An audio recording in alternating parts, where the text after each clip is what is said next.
اور کتاب میں ابراہیم کا ذکر کرو، بے شک وہ نہایت سچے تھے، پیغمبر تھے۔ جب انہوں نے اپنے باپ سے کہا کہ ابا، آپ ایسی چیزوں کو کیوں پوچھتے ہیں جو نہ سنیں اور نہ دیکھیں اور نہ آپ کے کچھ کام آ سکیں؟ ابا، مجھے ایسا علم ملا ہے جو آپ کو نہیں ملا، تو میرے ساتھ ہو جائیے، میں آپ کو سیدھی راہ پر لے چلوں گا۔ ابا، شیطان کی پوجا نہ کیجیے، بے شک شیطان اللہ کا نافرمان ہے۔ ابا، مجھے ڈر لگتا ہے کہ آپ کو اللہ کا عذاب آ پکڑے تو آپ شیطان کے ساتھ ہی ہو جائیں۔ اس نے کہا کہ ابراہیم، کیا تو میرے معبودوں کے خلاف ہے؟ اگر تو باز نہ آئے گا تو میں تجھے سنسار کر دوں گا اور تو ہمیشہ کے لیے مجھ سے دور ہو جا۔ ابراہیم نے سلام علیکم کہا اور کہا کہ میں آپ کے لیے اپنے پروردگار سے بخشش مانگوں گا، بے شک وہ مجھ پر نہایت مہربان ہے، اور میں آپ لوگوں سے اور جن کو آپ اللہ کے سوا پکارا کرتے ہیں ان سے کنارہ کرتا ہوں اور اپنے پروردگار ہی کو پکاروں گا۔ امید ہے کہ میں اپنے پروردگار کو پکار کر محروم نہیں رہوں گا۔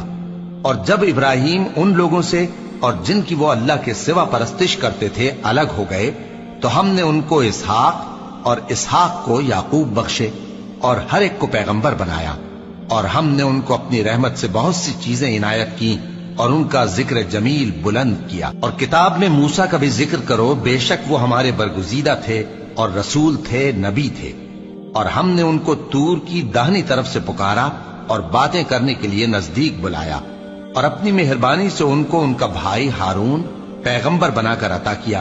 اور کتاب میں اسماعیل کا بھی ذکر کرو، وہ وعدے کے سچے اور رسول تھے، نبی تھے، اور وہ اپنے گھر والوں کو نماز اور زکوٰۃ کا حکم کرتے تھے اور اپنے پروردگار کے ہاں پسندیدہ تھے۔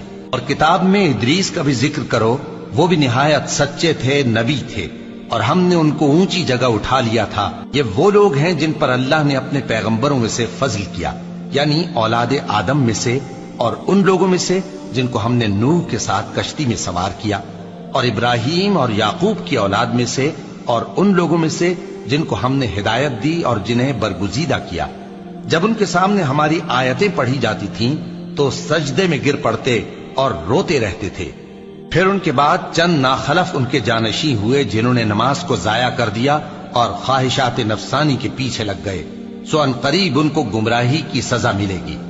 ہاں، جس نے توبہ کی اور ایمان لایا اور عمل نیک کیے تو ایسے لوگ بہشت میں داخل ہوں گے اور ان کا ذرا نقصان نہ کیا جائے گا، یعنی ہمیشہ کی بہشتوں میں، جس کا اللہ نے اپنے بندوں سے وعدہ کیا ہے کہ جو ان کی آنکھوں سے پوشیدہ ہے۔ بے شک اس کا وعدہ نیکوکاروں کے سامنے آنے والا ہے، وہ اس میں سلام کے سوا کوئی بیہودہ کلام نہ سنیں گے، اور ان کو صبح و شام کھانا ملے گا۔ یہی وہ جنت ہے جس کا ہم اپنے بندوں میں سے ایسے شخص کو مالک بنائیں گے جو پرہیزگار ہوگا۔ اور فرشتوں نے پیغمبر کو جواب دیا کہ ہم تمہارے پروردگار کے حکم کے سوا اتر نہیں سکتے۔ جو کچھ ہمارے آگے ہے اور جو پیچھے ہے اور جو اس کے درمیان ہے، سب اسی کا ہے، اور تمہارا پروردگار بھولنے والا نہیں، یعنی آسمان اور زمین کا اور جو ان دونوں کے درمیان ہے سب کا پروردگار، تو اسی کی عبادت کرو اور اس کی عبادت پر ثابت قدم رہو۔ بھلا تم کوئی اس کا ہم نام جانتے ہو؟